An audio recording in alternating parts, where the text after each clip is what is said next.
மேடையில் அமர்ந்திருக்கும் அனைவருக்கும் வணக்கம். பத்திரிகை நண்பர்கள், ஊடக நண்பர்கள், இணையதள நண்பர்கள் அனைவருக்கும் வணக்கம். முக்கியமாக டைரக்டர் ஆனந்த் சாருக்கு வணக்கம். அவருக்கு பக்கத்துணையாக இருந்த இயக்குனர் Chella sir, Gopi sir, manager Senthil sir, cameramen, assistant director எல்லாருக்கும் வணக்கம். மேடையில் பேசி கைத்தட்டல் வாங்குகிற அளவுக்கு நான் பெரிய பேச்சாளர் இல்லை, அதனால் தயவு செஞ்சு நீங்களே ஒரு தடவை கைத்தட்டிடுங்க. என்ன சார் பண்ணுறது?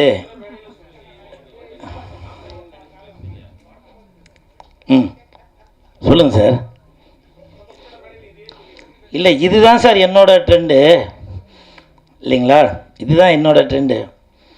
இதோ இப்போது தங்கச்சி நான் வரதுக்கு முன்னாடி சொன்னாங்கல்ல, வெந்து தெரிந்தது காடு சொல்ல போகிறீங்களா அப்படின்னு. ஸோ இதுதான் என்னோடய ட்ரேட்மார்க்கு.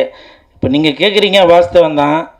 நான் சொல்கிறதுக்கு எனக்கு தகுதியில் இருந்தாலும் சொல்கிறேன். பாரதி ராஜா சார் பேசும்போது என் இனிய தமிழ் மக்களே அப்படின்னு சொல்கிறாங்க.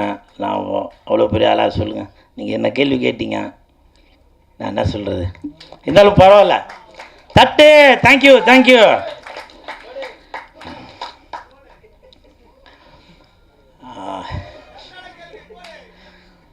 இல்லை அப்படிலாம் இல்லைப்பா, எப்போவுமே நான் அவங்களுக்கு கீழே தான். இந்த படம் நான் நடித்ததில் ரொம்ப சந்தோஷப்படுறேன். நல்ல சம்பளம் கொடுத்தாங்க. அதற்கு கோபுரம் ஃபிலிம்ஸுக்கு என் மனமார்ந்த நன்றி. இதுக்கு முன்னாடி வெள்ளைக்காரதுரை அந்த படத்தில் நான் நடிச்சிருந்தேன். அந்த படம் நடிக்கிறப்போ ப்ரொடியூசர் ஒரு நாள் கூட நான் ஸ்பாட்டுக்கு வந்து பார்த்ததில்லை. அதே மாதிரி இந்த படத்துக்கும் நான் வந்து பார்த்ததே இல்லை. ஸோ அப்படி ஒரு கண்ணியமான ப்ரொடியூசர், நம்பி கொடுத்துருப்பார் போல், நல்லா தரமாக இருக்கும் படம் அப்படின்னு. ஸோ அதே மாதிரி தான் ட்ரெய்லர் பார்க்கும்போதும் தெரியுது. நன்றி அன்பு செழியன் சார்.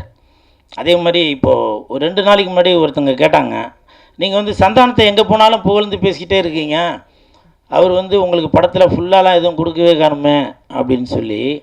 சந்தானம் படத்தில் ஃபுல்லாக வேணால் கொடுக்காமல் இருக்கலாங்க. என் வாழ்க்கையில் ஃபுல்லாக தாங்க அவர் தாங்க கொடுத்துட்ருக்காரு. அது எனக்கு பழகின ஆளுங்களுக்கு மட்டும்தான் தெரியும்.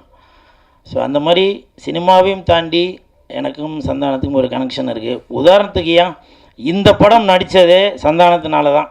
சந்தானத்தோட மேனேஜர், இப்போ ப்ரொடியூசர் ரமேஷ் அவர்கள், அவர் தான் இந்த படத்துக்கு ரெக்கமெண்டேஷன் பண்ணி டைரக்டர்கிட்ட சொல்லி, இல்லை கூலுக்கு வந்து படம் ஃபுல்லாக வர மாதிரி எதனா ஒரு கேரக்டர் தரலாம் அப்படின்னு சொல்லி, அப்புறம் சம்பளமும் முன்ன பின் இருந்ததால் மேனேஜர் செந்தில் சார்கிட்ட பேசி அப்படி இப்படின்னு ஒரு வழியாக கரெக்ட் பண்ணி எனக்கு இந்த படத்தில் நடிக்க வச்சார். இப்போ சொல்லுங்கள், சந்தானத்தினால தானே இந்த படம் கிடச்சிது. அதனால் வரலாறு தெரியாமல் ஏதோ ஒன்று பேசி விட்டு போயிடுறாங்க.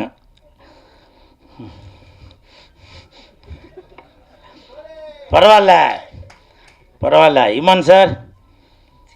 இப்போ வந்து வெயில் நேரம், வெயிலுக்கு ஏற்ற மாதிரி தான் பாட்டு போட்டிருக்கீங்க. குலுக்கு குலுக்கு குலுக்கு குலுக்கு குலுக்கு குலுக்கு நல்லா குலுக்கு, எனக்கு எனக்கு எனக்கு எனக்கு லக்கு நல்லா கொட்டி கிடக்கு, குலுக்கு குலுக்கு குலுக்கு குலுக்கு நல்லா குலுக்கு. நடுவுலையும் போட்டிருந்தாரு வாங்கி குலுக்கு அப்படின்னு. இமான் சார், உங்களுக்கு என் மனமார்ந்த நன்றி. எதுக்கு நன்றி சொன்னேன்னாக்கா, இந்த பாட்டுக்காக இல்லை, மாயோனே அந்த பாட்டுக்கு சந்தானம் சார் அழகாக இருக்காரா, இல்லை அந்த ஹீரோயின் அழகாக இருக்காங்களா, இல்லை அந்த 2 பேர் அழகாக இருக்கிறதுக்கு நீங்கள் போட்ட பாட்டு தான் காரணமா அப்படின்றது தெரியல. சந்தானம் சாருக்கும் இது வந்து அந்த மாதிரி ஒரு மெலோடி, அவருக்கும் ஒரு புதுசாக தான் இருக்கும். காஸ்டியூம்லாம் பிளாக்கில் ரெட்டில் நல்லா சூப்பராக இருந்துச்சு. அதுக்கு பாட்டு போட்டு கொடுத்த என் நண்பனுக்கு என் மனமார்ந்த நன்றி இமான் சார். காரணம் என்னென்னா, இங்கே நீங்கள் தான் கிங்கு. ஸோ இந்த ஹோல் டீமுக்கும் என் மனமார்ந்த வாழ்த்துக்கள்.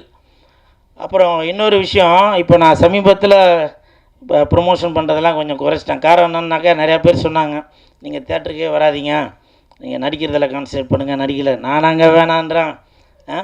ஒரு இயக்குனரும் ஒரு தயாரிப்பாளரும் மக்கள் தேட்டருக்கு வரணும் அப்படின்றக்காக தான் ப்ரொமோஷன் பண்ணிகிட்ருக்காங்க.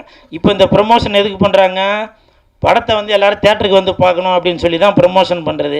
சமீபத்தில் போன வாரம் டைரக்டர் ஹரி சார் கூட எவ்வளோ பெரிய இயக்குனர் அவர், ப்ரமோஷன் வேணும் அப்படின்றதுக்காக கடை கடையாக தெருவாக போய் ப்ரமோஷன் பண்ணிகிட்ருக்காரு. அந்த வேலையை தான் நான் பார்த்துட்ருக்கேன். ஆனால் தேட்டருக்கு வராதேன்னு சொல்லி அது ஒரு கூட்டம், அது ஒரு இது பண்ணிகிட்ருக்காங்க. ஏன் நான் சினிமாவை லவ் பண்ணுறதால தான், சினிமாவுக்கு சப்போர்ட் பண்ணுறதால தான் நான் ஏதோ ஒரு ரூட்டில் போய் மக்களை வந்து உள்ளே கவர் பண்ணணும் அப்படின்ற ஒரு எண்ணத்தில் தான் நான் அந்த வேலை பார்த்துட்ருக்கேன். அதுக்கு சில தடங்கல்கள் இருந்தாலும் பரவாயில்ல. இப்போவும் சொல்கிறேன், நீங்கள் என்ன தான் சொன்னாலும் சரி, நான் வளர்ந்துக்கிட்டே தான் இருப்பேன். வர 11ஆம் சிங்கப்பூருக்கு போகிறேன் ப்ரமோஷனுக்கு. புரியுதுங்களா? தட்டு, இது என்னுடைய வளர்ச்சி, இது புரியுதுங்களா? நீங்கள் என்ன தான் என்னை தட்டி இது பண்ணாலும் வர 11ஆம் சிங்கப்பூரில் உள்ள படத்துக்கு நான் இங்கேருந்து அவங்களே என்னை ஃப்ளைட் போட்டு கூட்டிகிட்டு போய் நான் அங்கே போய் ப்ரமோஷனுக்கு போகிறேன். ஸோ அதனால் யாரோட வளர்ச்சியும் யாரும் தடுக்கவே முடியாது. ஆண்டவன் தடுக்கிறத யாராலையும் கொடுக்க முடியாது. அன்பு சார் கொடுக்கறது யாராலையும் தடுக்கவே முடியாது.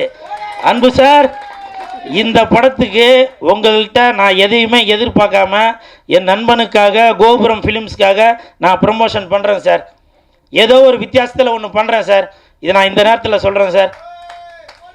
வரும்போது இப்போ இன்றைக்கி மத்தியானம் தான் எனக்கு வந்து அந்த சிங்கப்பூர்கார் ஃபோன் பண்ணி சொன்னார், சார் வெள்ளிக்கிழமை மணிக்கு ஃப்ளைட்டு போடுறேன் அப்படின்னு சொல்லி. ஏன்னா சனிக்கிழமை மணிக்கு அங்கே படம், வெள்ளிக்கிழமை மணிக்கு ஃப்ளைட் போடுறேன் சார். நான் சொன்னேன், இல்லைங்க, நான் நடித்த படம் வருது, என் நண்பன் நடித்த படம் வருது, எனது தயாரிப்பாளர் எடுத்த படம் வருது, நான் அந்த படத்தை ப்ரமோஷன் பண்ணிட்டு தான் வருவேன். அதனால் முடிஞ்சால் ஈவினிங் போடுங்க, இல்லை 11ஆம் காலையில் போடுங்க அப்படின்னு சொன்னேன்.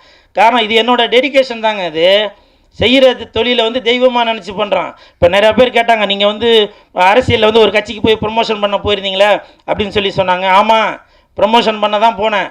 என்னை கூப்பிட்டது 4 நாளைக்கு தான் கூப்பிட்டாங்க. திருவண்ணாமலையில் போய் ப்ரொமோஷனுக்கு 4 நாள் தான் கூப்பிட்டாங்க. நான் அங்கே பண்ணின வேலையை பார்த்து, என்னோடய டெடிக்கேஷனை பார்த்து அந்த அந்த வேட்பாளர் சொன்னார், தம்பி நீங்கள் போகாதீங்க, எனக்கு எலெக்ஷன் முடிகிற வரைக்கும் நீங்கள் இங்கே கூட இருங்க அப்படின்னாரு. அதற்கு காரணம் உண்மை, உழைப்பு, நேர்மை தான். நம்ம அந்த இடத்துல போயிட்டு சும்மா நாத்துக்கும் ஊழ கும்பிட்டு போடாமல், அவங்க என்ன, நான் வந்து அந்த கட்சியை சேர்ந்தவன் இல்லை இல்லையா, இருந்தாலும் என்னை நம்பி ஒரு ஒரு ஒரு தொழிலை கொடுக்கும்போது அதுக்கு நான் நேர்மையாக இருக்கணும், உண்மையாக இருக்கணும் இல்லையா. அதனால் அவங்க என்னுடைய டெடிக்கேஷனை பார்த்து நீங்கள் இருங்க தம்பி அப்படின்னு சொன்னாங்க. இது நான் எதுக்காக சொல்கிறேன்னாக்கா, நான் செய்கிற வேலையை நான் வந்து ரொம்ப ஆத்மார்த்தமாக செய்கிறேங்க. அதுதான். நீங்கள் என்னை தட்டணும் அப்படின்னு நினச்சிங்கன்னா அதை பற்றி எதுவும் இல்லை. நான் வந்து இப்போ தண்ணி உள்ளே போட்ட பந்து மாதிரி நீங்கள் இங்கே அடிச்சிங்கன்னா நான் அந்த பக்கம் வெளியில் வரேன் நான். புரியுதுங்களா? எனிவே, இந்த படம் இங்கே நான் தான் கிங்கு மிகப்பெரிய வெற்றி அடையும் கண்டிப்பாக. ஏன்னா இது வந்து ஒரு கருத்து சொல்கிறது, குறுத்து சொல்கிறது அப்படிலாம் இல்லை. நல்லா ஜாலியாக இந்த சம்மருக்கு வரலாம். வந்துட்டு குலுக்கு குலுக்கு குலுக்கு குலுக்கு குலுக்கு குலுக்கு நல்லா குலுக்கு அப்படி நல்லா குலுக்கிட்டு போகலாம். வாங்க, குலுக்கிறதுனா நல்லா சிரித்து வயிறு குலுங்க சொல்கிறேன், சரிங்களா? அப்புறம் அதுக்கு வேறு எதனா சொல்லியிருப்பேன். நல்லா சிரித்து வயிறு குலுங்க அப்படி நல்லா சிரித்து ஜாலியாக போகலாம், சரிங்களா? தம்பி ராமையா நடிச்சிருக்கேன், நிறையா பேர் நடிச்சிருக்காங்க. அனைவருக்கும் என் மனமார்ந்த நன்றிகள், வாழ்த்துக்கள். பிஆர்ஓ நிக்கில் முருகன் சாருக்கும் என் மனமார்ந்த நன்றிகளையும் வாழ்த்துக்களையும் தெரிவித்துக் கொள்கிறேன். இல்லைப்பா, போதும்பா, போதும், நன்றி. ஒரு கலைஞனை நீங்கள் தாங்க இப்படி தட்டி கொடுத்தாதாங்க அப்படி வளர்றது இல்லையா?